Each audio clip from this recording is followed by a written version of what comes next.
오늘 여러분께 나눠드린 교재를 한번 참고하시고요. 오늘은 7번째 율법의 하나님은 사랑이시다라는 주제를 가지고 여러분과 함께 말씀을 좀 공부할 수 있었으면 좋겠습니다.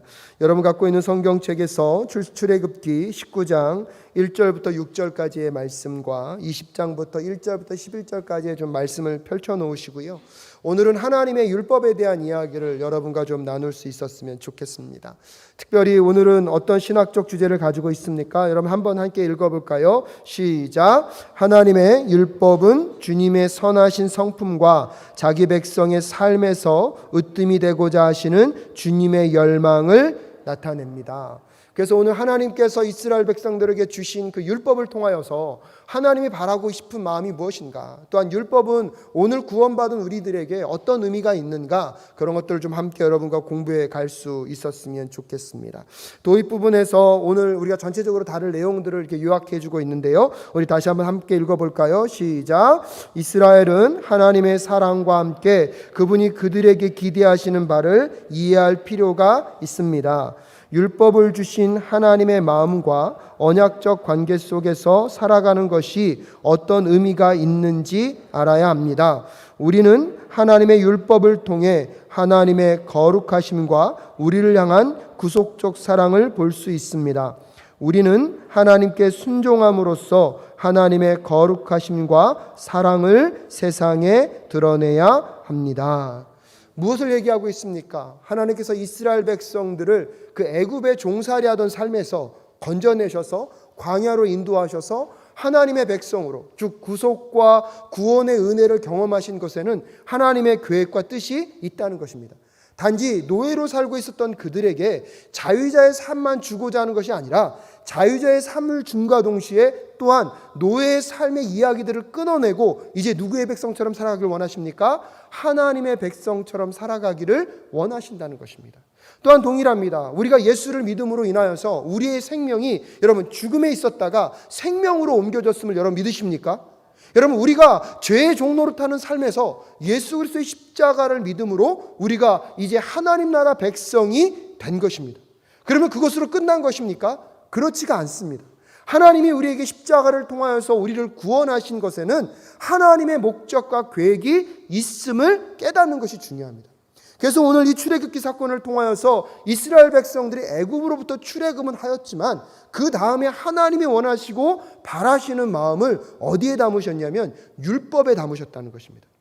그런데 많은 분들은 그렇게 얘기합니다. 이미 우리가 예수 그리스도 안에서 구원을 받았는데 구약시대의 그 율법이 오늘 우리에게 무슨 의미가 있습니까? 율법을 지키지 않던 나는 무엇은 받았습니다? 구원은 받았습니다. 여러분 여기서 분명히 하고 가겠습니다. 율법을 지킨다고 구원을 얻는 것이 아닙니다. 하지만 구원을 받았다고 해서 율법이 또한 우리에게 필요 없는 것도 아니라는 사실입니다. 여러분 왜 그러냐면 오늘 여러분 하나님께서 모세에게 십계명을 주십니다. 근데 그 십계명은 누가 써서 주신 것입니까? 여러분 하나님이 선지자들과 여러 사람들을 통해서 수없이 많은 말씀을 우리에게 전달해 주셨지만 하나님이 친히 손으로 써서 전달하신 것은 무엇밖에 없습니까? 십계명밖에 없습니다. 하나님은요 영원하신 분이심을 여러분 믿으십니까?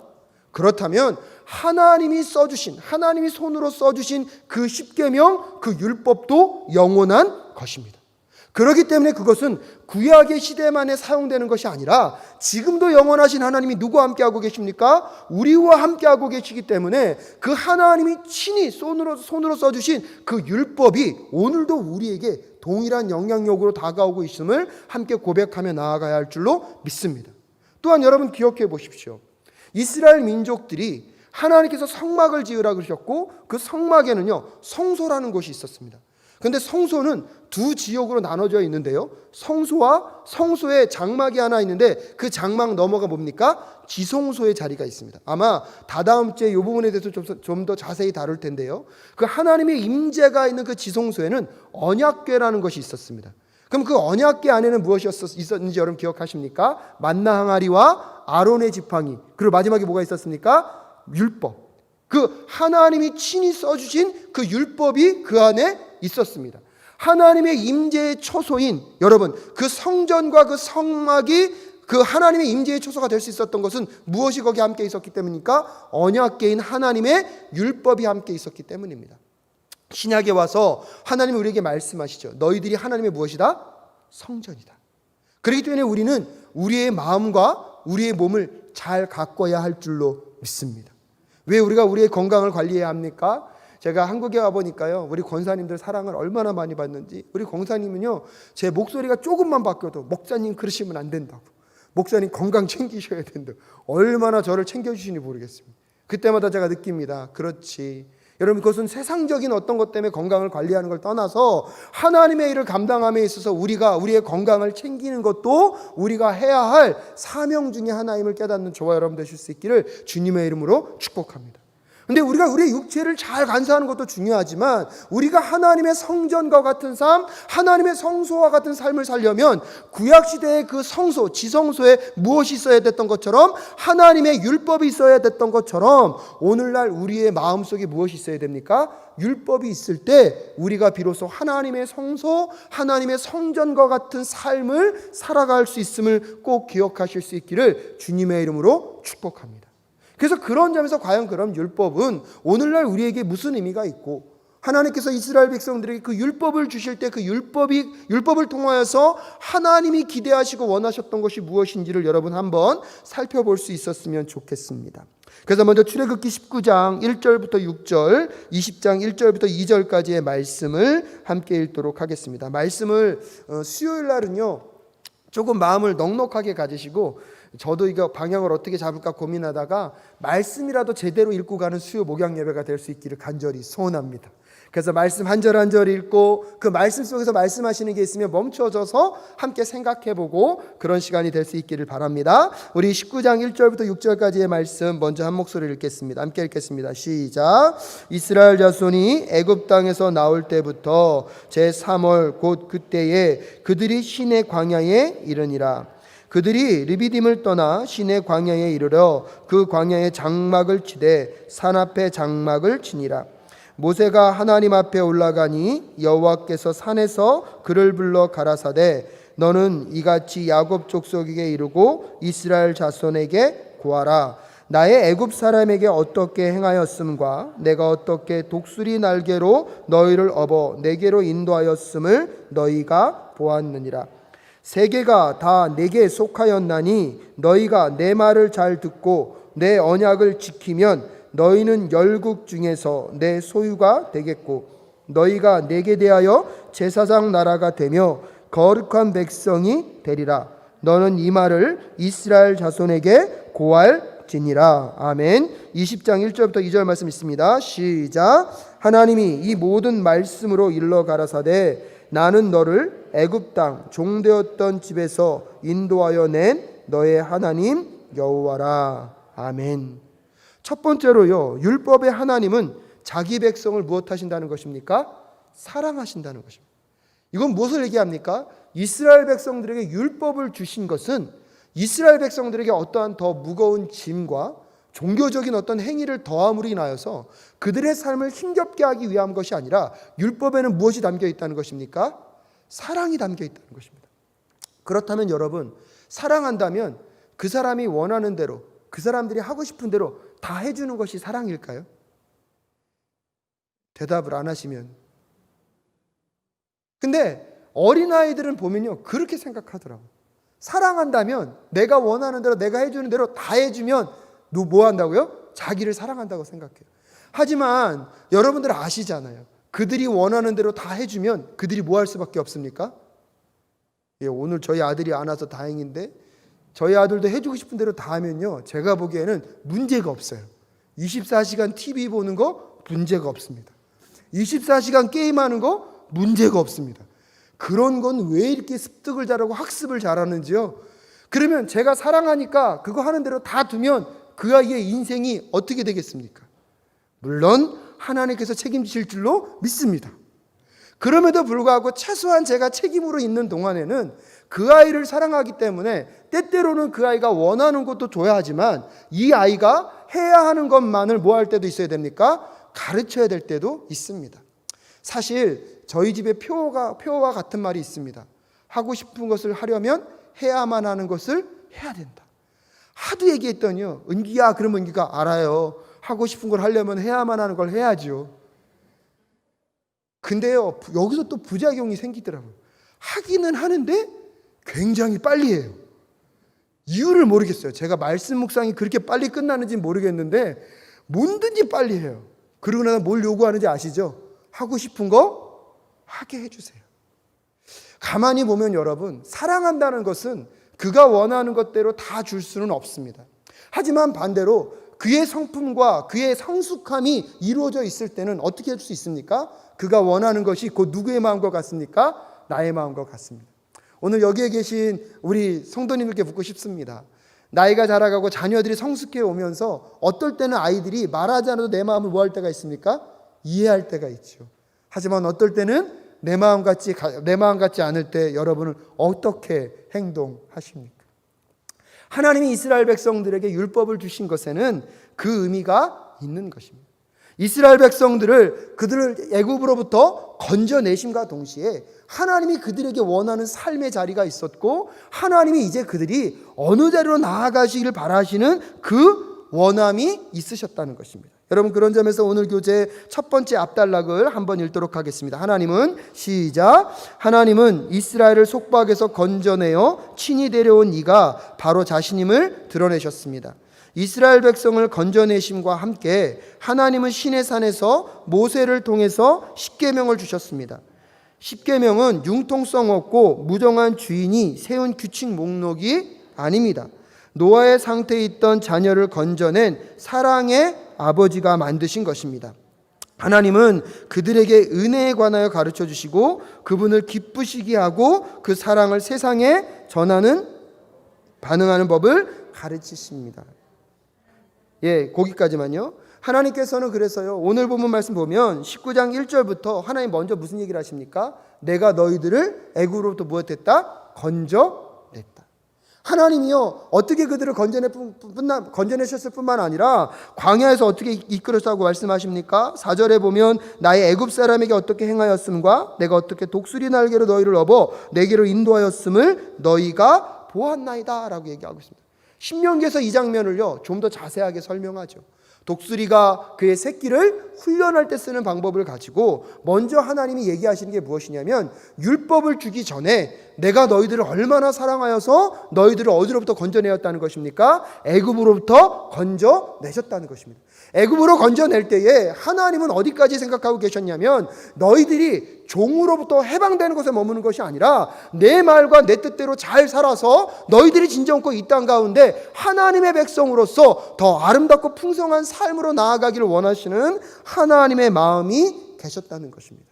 사랑하는 사랑교회 성도 여러분, 우리가 예수 그리스도를 통하여서 예수 그리스도가 다시 오실 때에 다 천국에서 만나게 될 줄로 믿습니다. 아멘이십니까?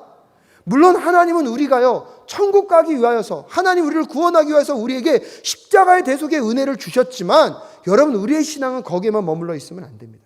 우리에게 천국 소망을 갖게 하신 것, 이 땅에서도 우리가 다시 오실 예수님이 오실 그날까지 하나님이 기뻐하시고 원하시는 삶의 모습을 우리에게 기대하고 계신다는 사실을 꼭 기억하실 수 있기를 바랍니다.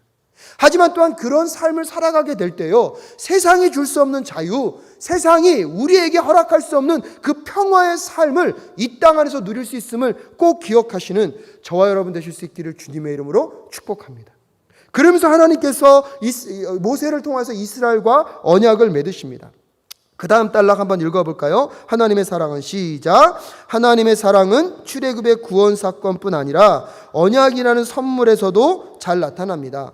하나님은 모세를 통해서 언약을 맺으셨습니다.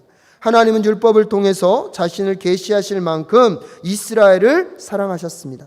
율법은 애매모호함 없이 삶 속에서 적용해야 할 하나님의 거룩하심이 어떤 것인지를 보여줍니다. 그래서 이 율법을 통하여서 이스라엘 백성들이 진정한 이 땅에서의 자유자의 삶, 하나님을 믿고 신뢰하는 삶을 통해서 얻게 될 그 풍성한 것들을 무엇하길 원하고 계십니까? 누리기를 원하십니다. 그러면서 오늘 보면 여러분 19장 5절과 6절 말씀 다시 한번 읽어볼까요? 함께 읽겠습니다. 시작. 세계가 다 내게 속하였나니 너희가 내 말을 잘 듣고 내 언약을 지키면 너희는 열국 중에서 내 소유가 되겠고 너희가 내게 대하여 제사장 나라가 되며 거룩한 백성이 되리라. 너는 이 말을 이스라엘 자손에게 고할지니라. 아멘. 여러분, 먼저 하나님은요, 모든 세상의 것이 누구의 소유라고요? 하나님의 소유라고 말씀하고 계세요. 마치 이스라엘 백성들에게 자랑하는 거예요. 이 땅의 모든 것이 다 누구 아래에 있다? 나의 아래에 있다. 그러면서 뭐라고 얘기하세요? 너희들이 내 계명을 잘 지키면 누구의 소유가 된다?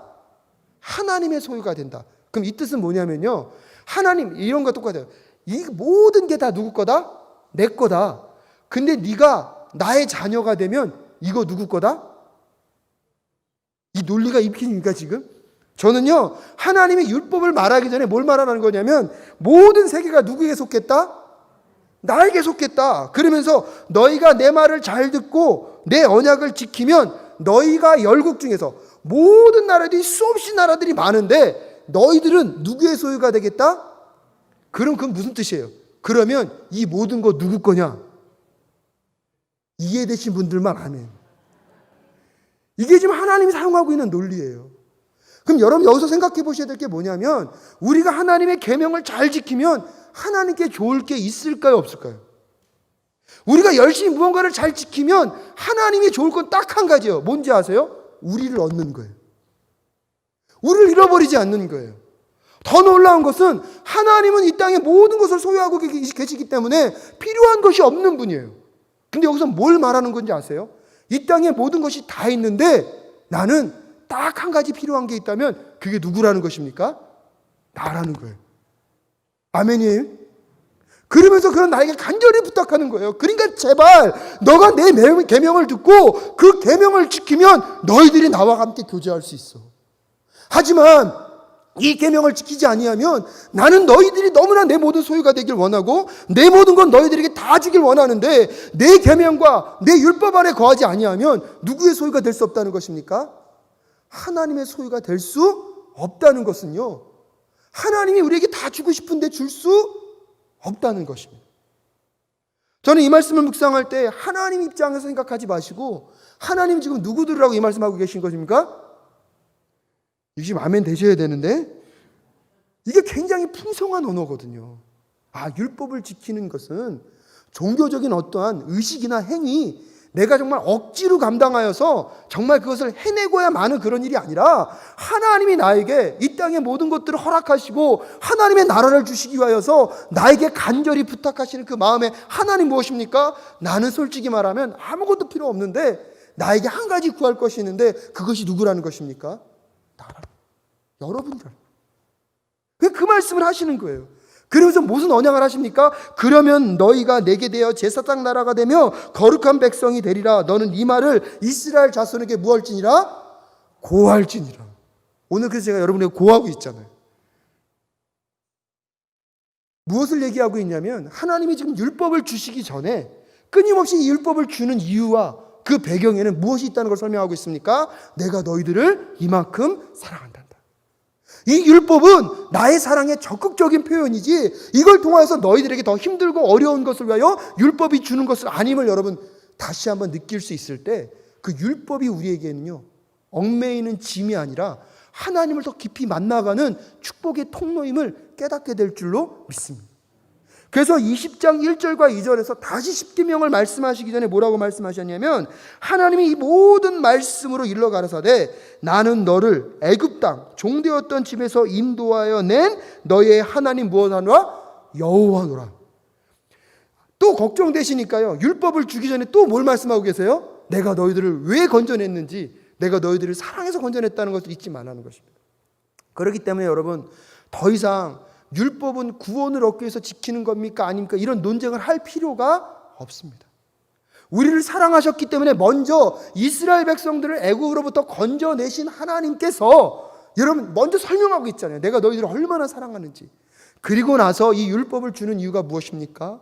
너와 내가 건강한 관계, 너가 정말로 나의 소유가 됐을 때 내가 너희들에게 허락하고 싶은 이 모든 것들이 너희 것이 될 수 있기 때문에 제발 꼭 기억했으면 좋겠단다. 이 율법을 꼭 마음 가운데 새기고 이 물법대로 살아가는 나의 백성이 되어주기를 바란다는 그 하나님의 음성을 먼저 가슴 가운데 꾹 간직하실 수 있기를 주님의 이름으로 축복합니다.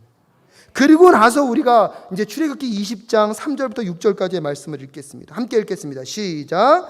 너는 나 외에는 다른 신을 내게 있게 말지니라. 너를 위하여 새긴 우상을 만들지 말고 또 위로 하늘에 있는 것이나 아래로 땅에 있는 것이나 땅 아래에 물속에 있는 것에 아무 형상이든지 만들지 말며 그것들에게 절하지 말며 그것들을 섬기지 말라.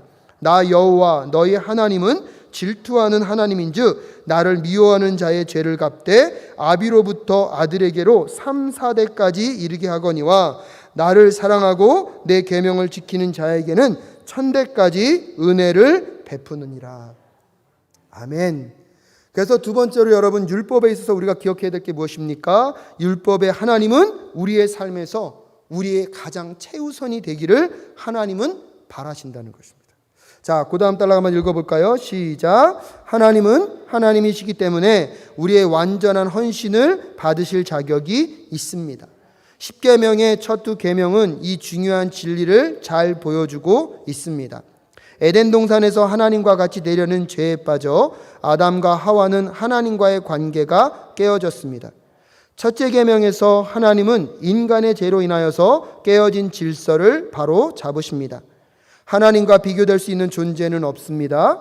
우리는 모든 생각과 행동과 관계에서 하나님께 그분이 마땅히 계셔야 할 자리를 내어드려야 합니다. 그래서 율법에서 10계명의 첫 번째 계명은 무엇입니까? 나 외에 다른 신을 두지 말라. 이것은 무엇을 의미하냐면 우리의 삶의 최고의 자리에 누구를 두라는 것입니까? 하나님을 두라는 것입니다. 여러분, 이건 뭘 얘기하고 있는 거냐면 에덴 동산에서 아담과 하와가 누구처럼 되려고 했습니까? 하나님처럼 되려고 함으로 인하여서 하나님과 이 사람과의 관계가 깨어져 버렸습니다. 하나님께서 다시 그 질서를 다시 만들어 가시는 것입니다. 그렇기 때문에 너와 나와의 관계성 속에서 가장 최우선의 자리엔 누구다? 하나님이다. 그러면서 이 깨어진 관계를 다시 한번 회복시켜 가시기 원하시는 하나님의 마음을 꼭 기억하셔야 됩니다. 또한 이 애굽에서요, 이스라엘 백성들이 400년 동안 종살이하고 있지 않았습니까? 근데 이 애굽 땅에는요, 유일신의 사상이 아니라 다신을 믿었거든요. 하늘도 신, 땅도 신, 무슨 벌레도 신, 모든 것들, 인간이 보기에는 무언가 특별한 능력이 있을 것 같은 모든 것들에게 다 신을 부여했거든요. 그러다 보니까 그들이 갖고 있는 가치관 속에서는 수없이 많은 신들이 있습니다. 그것 갖고서는 하나님과 관계를 제대로 맺을 수 있습니까? 없습니까? 없습니다. 그래서 다시 한번 하나님께서 십계명의 첫 계명을 주시면서 나 외에 다른 것들을 너희들 앞에 우선순위로 두지 말라고 명령하고 계십니다. 사랑하는 성도 여러분, 오늘 여러분의 삶에 우리는 비록 애굽에 있었던 이집트 사람들처럼 어떤 다른 신을 섬기지 않는 것 같지만 내 마음 가운데 하나님 외에 다른 것들을 우상처럼 여기며 신으로 섬기고 있는 것들이 있다면 그것들을 끊임없이 부숴가실 수 있는 저와 여러분 되실 수 있기를 주님의 이름으로 축복합니다. 그러면서 이 언약의 관계는요, 일방적이지 않습니다. 하나님이 우리에게 요구하시는 너는 나 외에 다른 신을 두지 말라는 그 명령을 할 수 있는 이유가 뭐였냐면 이 앞에서 뭘 배웠습니까? 누가 먼저 우리를 사랑하셨기 때문입니까? 하나님이 우리를 먼저 사랑하셨잖아요. 우리를 먼저 사랑하셔서 우리에게 다가오시고 우리에게 그분의 모든 것을 다 주신 이후에 우리에게 무엇을 원하고 계십니까? 그분을 향한 반응을 원하고 계십니다. 사실 온 천지 만물을 다 창조하셨을 때도 하나님 혼자 열심을 내셨잖아요. 인간이 이 모든 천지 만물을 창조하실 때 도와준 게 있으신가요? 인간이 한 건 하나도 없습니다. 하나님이 모든 것을 다 만들어 놓으시고 마지막에 누구를 만드셨습니까? 아담을 만드시고 아담에게 이 모든 것들을 뭐 하셨습니까? 허락해 주지 않으셨습니까? 그러면서 하나님의 기대는 뭐였습니까? 나는 창조자, 너는 피조물로서 마땅히 나와 함께 교제하고 너의 삶의 가장 우선순위에 누구를 두기만 하면 됐습니까? 하나님만 두기만 됐으면 됐는데 자기도 모르게 자기가 무엇이 되겠다고요? 신이 되겠다고 하나님을 그 자리에서 끌어내려 버렸습니다. 그것으로 깨어버렸지 않습니까? 그럼에도 불구하고 하나님의 마음은 죽이는 것에 있지 않고 살리는 것에 있었습니다. 하나님의 마음은 멸망에 있지 않고 회복에 계셨습니다. 그래서 이스라엘 백성들을 애굽으로부터 건져내셔서 먼저 사랑을 베풀어 주시고 다시 그들에게 말씀하십니다. 너희들이 다시 종살이로 돌아가지 않으려면, 다시 멸망하지 않으려면 꼭 기억하라는 것입니다. 누구를 가장 최우선순위에 두라는 것입니까? 하나님을 최우선순위에 두라는 것입니다. 우리를 십자가의 대속의 은혜로 구원하신 하나님께서 다시 말씀하고 있습니다. 너의 삶의 주인은 누구시냐? 그 삶의 자리, 주인의 자리에 하나님만 둘 수 있는 저와 여러분 되실 수 있기를 주님의 이름으로 축복합니다. 근데요, 우리도 모르게 살다 보면 우리도 모르게 그 하나님의 자리에 자꾸 누가 들어와 있습니까? 내가 들어와 있습니다. 그 하나님의 자리에 자녀들이 들어와 있을 때도 있고요, 물질이 들어와 있을 때도 있고요, 여러분 건강에 대한 걱정과 염려 있을 때도 있습니다. 어쩔 때는 우울한 마음, 내 마음 가운데 내 원하는 소원대로 이루어지지 않는 것 때문에 답답함을 품으면서 그 모든 것들이 내 마음의 중심 가운데 놓여 있을 수 있습니다. 오늘 그 모든 것들이 떠나가는 밤이 될 수 있기를 주님의 이름으로 축복합니다.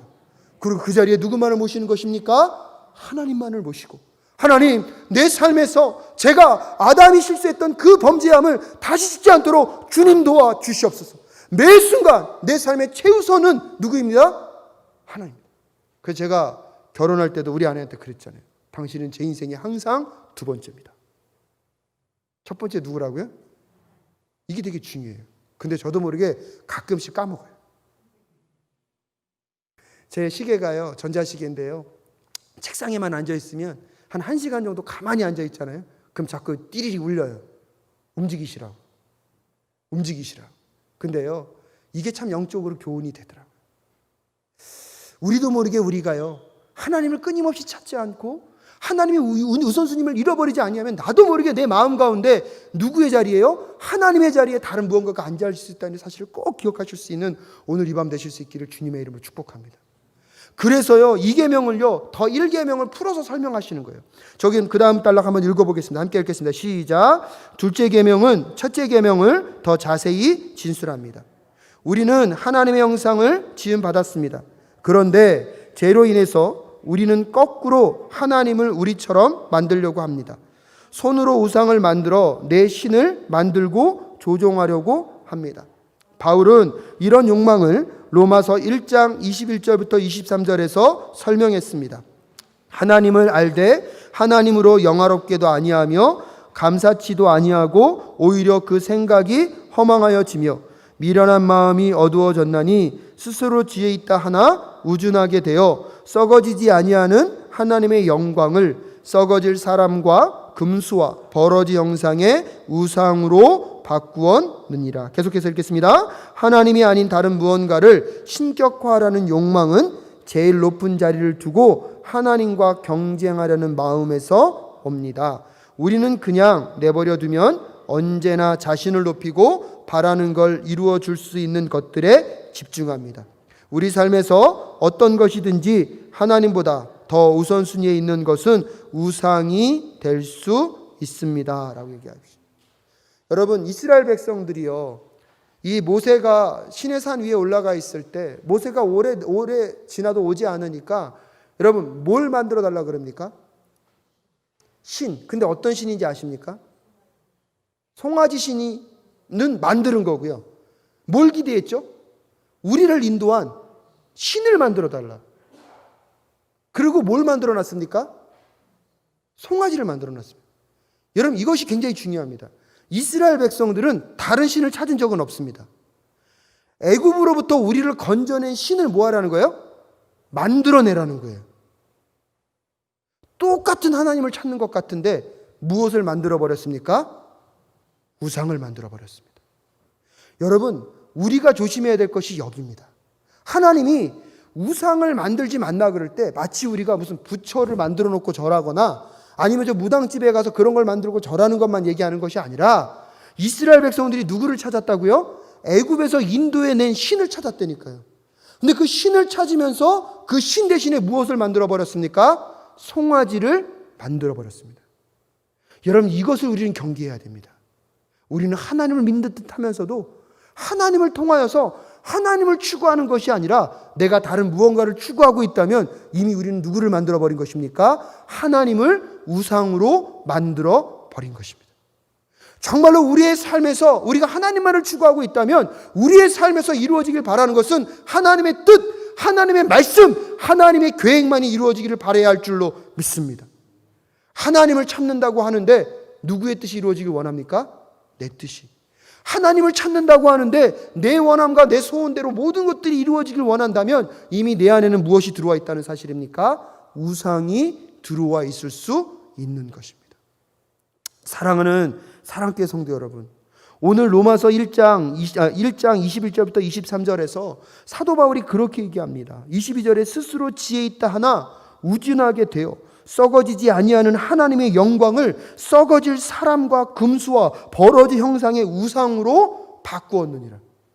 이것으로 무엇을 할 수 있냐면 여러분이 정말로 하나님만을 추구하고 하나님이 나의 온전한 유일한 신님을 믿는다면 여러분이 추구하고 바라는 것들도요 영원한 것과 관계되어 있어야 할 줄로 믿습니다.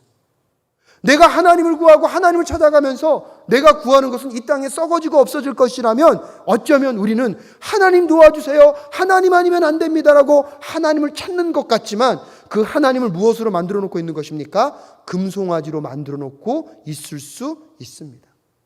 굉장히 심각한 이야기일 수 있지만 사랑하는 성도 여러분, 꼭 기억하셔야 합니다. 내가 입술로는 하나님을 말하면서 내가 만들고 있는 건 무엇이 될 수 있다고요? 우상을 만들고 있다는 사실을 꼭 기억하실 수 있기를 부탁드립니다.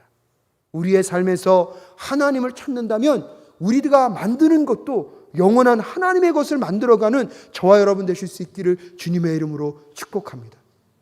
여러분 나중에 하나님 만나셨을 때 억울하지 않으려면요, 정말로 나는 하나님의 입술을 말하면서 내 시간과 내 모든 것도 영원한 것을 추구하며 가야 하나님이 그 시간을 무엇 하십니까?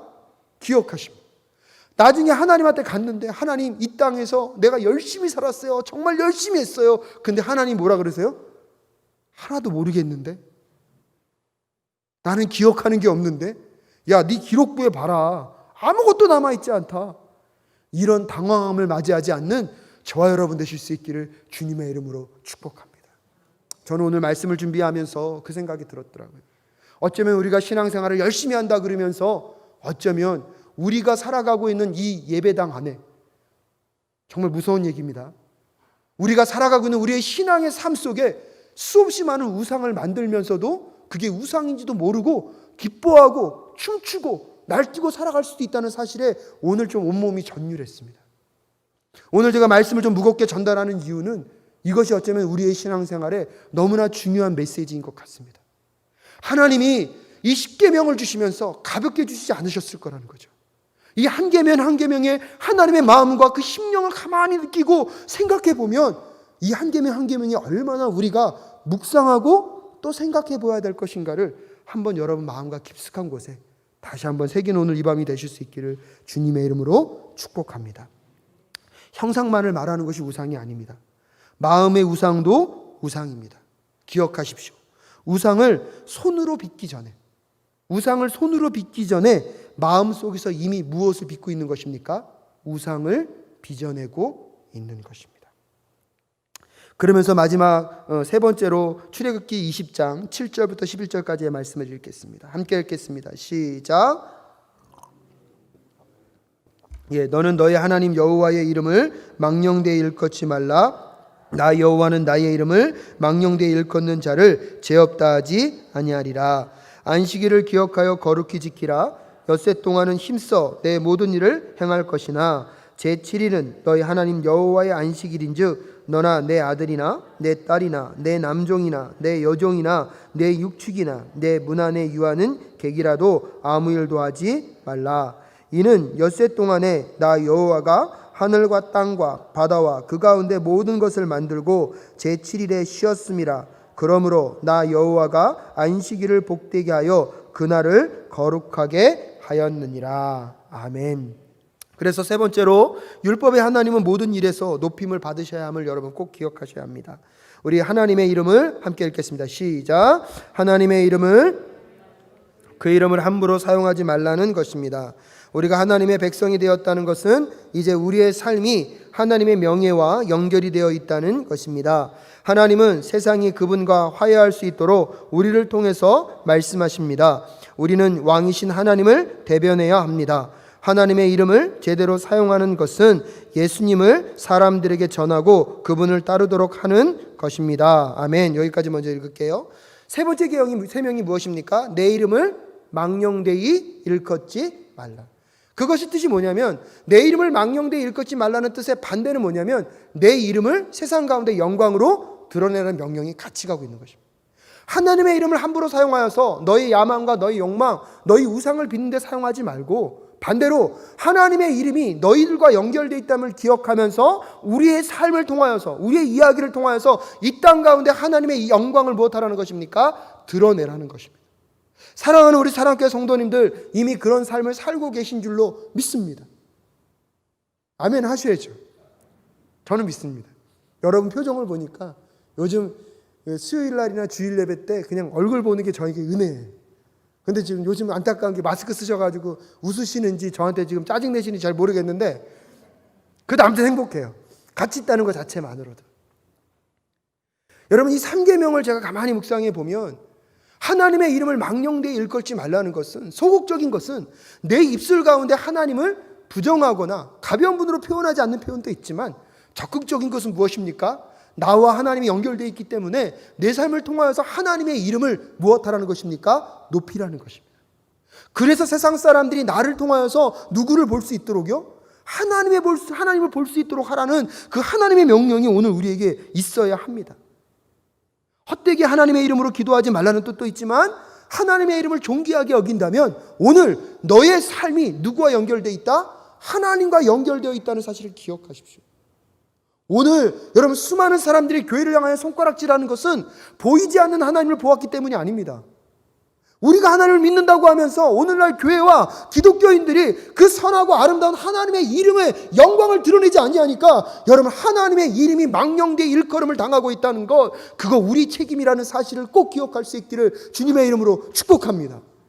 그렇기 때문에 우리의 삶과 우리의 입술과 우리의 삶의 모든 태도를 날마다 점검하며 내 삶의 중심 가운데 오직 누구만을요? 하나님만을 모시고 내 마음 가운데 자리할 수 있는 무엇을 제거하는 것입니까? 우상을 제거하고 하나님의 말씀하신 그 말씀을 따라 오늘도 그분의 이름을 위하여서 여러분 어떤 고난과 어떤 힘겨움이 찾아온다 할지라도 여러분 그분의 말씀 앞에 서는 저와 여러분 되실 수 있기를 주님의 이름으로 축복합니다. 그러면서 네 번째 계명이 무엇입니까? 안식일에 대한 계명입니다. 자, 안식일은 함께 읽겠습니다. 시작. 안식일은 일상 가운데 하나님께만 집중할 수 있도록 활동을 잠시 멈추는 것입니다. 예수님이 우리의 안식이기 때문에 안식일 율법에서 우리는 자유롭습니다. 하지만 안식일을 통하여서 우리가 기억해야 하는 것이 있습니다. 안식일은 하나님을 본받는 길입니다. 안식일을 통해서 우리가 하나님이 아님을 기억합니다. 안식일을 지키는 것은 하나님에 대한 신뢰를 나타내는 길입니다. 안식일을 지킴으로 우리에게 하나님과 공동체가 필요하다는 것을 깨닫게 됩니다. 네 번째, 안식일을 지키라는 개념의 첫 번째가 무엇이라고요? 안식일은 누구를 본받는 길이라고요? 하나님을 본받는. 왜? 하나님께서 첫날부터 6일까지 온 천지 만물을 창조하시고 7일째 뭐 하셨습니까? 안식하셨습니다. 그래서 우리가 안식한다는 것은 누구를 본받는 것입니까? 하나님을 본받는 것입니다. 두 번째로요, 안식을 통해서 우리가 하나님의 아님을 기억하는 거예요. 우리도 모르게 월요일부터 토요일까지 열심히 살다 보면 누구의 힘으로 사는 것 같습니까? 내 힘으로. 그럼 그 순간 내가 누가 된 겁니까? 하나님이 된 겁니다. 최소한 하루만이라도 내가 할 수 있는 모든 것들을 멈추고 하나님의 은혜와 긍휼과 자비를 구하며 나아가게 될 때 우리는 비로소 내 힘으로 산 것이 아니구나.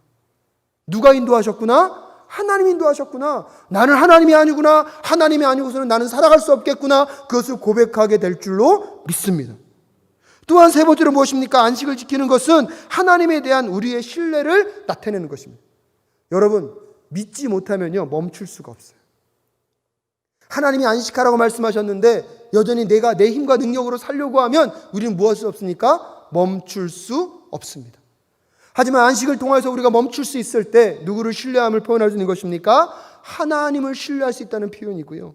마지막으로 여러분, 안식일을 지킴으로써 우리에게 하나님과 무엇보다도 그 하나님을 깨닫게 될 때 나 혼자 깨닫는 것이 아니라 주변 사람들과 함께 나누면서 하나님의 함께 하심을 무엇 수 있는 것입니까? 깨닫게 된다는 사실을 기억하게 됩니다. 하지만 여러분, 오늘 여러분에게 안식을 말씀드리면서 꼭 이 말씀을 드리고 싶은 것입니다. 안식은요, 내가 하고 있는 일을 단순히 쉬는 게 아닙니다. 우리도 모르게 우리는 안식은요, 무언가를 안 하고 쉬는 거래요. 오늘 저희 아들 얘기를 너무 많이 하면 저희 아들이 뭐라고 할 텐데, 제가 양해 안 구하고 왔거든요. 그러니까 오늘은 설교 끝나서 오늘 아빠가 아들 얘기했다고 제발 말씀하지 말아 주십시오. 이 주일이 되면 뭐든지 자기가 하고 싶은 대로 하는 게 주일이라고 생각해요. 일하는 거에서 나도 이제 뭐 좀 쉬어야 되지 않냐? 여러분, 안식의 중요한 부분은 쉼이 있긴 합니다. 하지만 그 쉼이 목적이 뭐냐면 내가 내 자리를 찾아가는 것이 안식입니다. 여러분, 하나님에게는 쉼이 필요합니까? 필요하지 않습니까? 근데 왜 하나님은 안식하셨죠? 이 논리적으로 잘 생각해 보셔야 됩니다, 여러분. 하나님은 어떤 분은 그러시더라고요. 6일 동안 너무나 힘들게 청지사역을 하셔서 7일 때는 뭐 하신 거다? 그런데 정말 하나님에게 쉼이 필요합니까? 근데 왜 안식하셨을까요? 여러분, 거기서 그 안식의 의미가 그것입니다. 1일부터 6일까지 하나님은 최선을 다하여 천지를 창조하시고 나서 7일째 비로소 그분의 자리인 온 천지 만물을 다스리고 통치하시는 왕자에 앉으신 것입니다. 그래서 온 천지 만물을 지금 뭐하고 계십니까? 다스리고 통치하고 계십니다. 그것이 안식입니다. 그렇다면 여러분, 우리에게 안식은 무엇입니까? 월요일부터 토요일까지 하나님 중심으로 사는데 나도 모르게 내 삶의 주인이 누가 됐습니까? 내가 돼버리고 하나님만 의지해야 되는데 자꾸 뭐지 합니까? 돈과 인간관계와 주변의 모든 것들을 의지하며 살 수밖에 없는 게 우리들의 모습이 아닙니까? 하지만 주일 한 번만이라도 모든 것들을 다 스탑시키고 모든 것을 멈추고 내 삶에 내가 돌아가야 할 자리로 돌아가는 것이 안식인 것입니다. 그것을 위하여 일도 멈추는 거고요. 그것을 위하여서 내가 내 존재가 누구인지를 깨닫게 되는 게 예배 시간인 것입니다. 그래서 예배를 통해서 내가 다시 내 자신이 부인되어지고 내 삶의 유일한 주권자는 하나님이심을 받아들이게 될 때 우리는 진정한 안식으로 들어가게 된다는 사실을 꼭 기억하실 수 있기를 주님의 이름으로 축복합니다. 그런 점에서 여러분, 매 주일 예배가 여러분에게 진정한 안식이 되실 수 있기를 주님의 이름으로 축복합니다. 그러면요, 어떤 일을 하건 하지 않는 게 중요하지 않습니다. 오히려요, 어떤 일을 열심히 하시는데 그럼에도 불구하고 마음에 무엇이 있습니까? 평강이 있고요, 내 삶의 질서를 잡아가요.